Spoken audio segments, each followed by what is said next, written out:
Hello everyone, welcome back to our channel. In this video, I will guide you through how to delete Instagram account. If you want to delete your Instagram account permanently, then this video is for you. First of all, open your Instagram application and hit on the profile icon which is on the bottom right corner of your screen.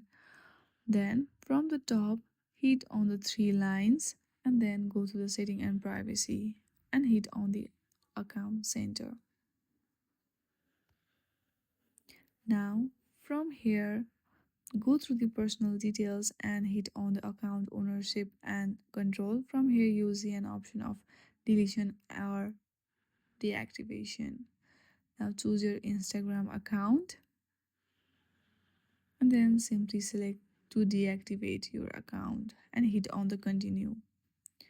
You need to give them a reason as well. Choose the appropriate reason and then hit on the continue.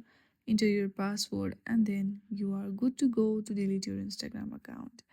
I hope you like this video. If you like this video, then please do not forget to like and subscribe to our channel. Thank you for watching.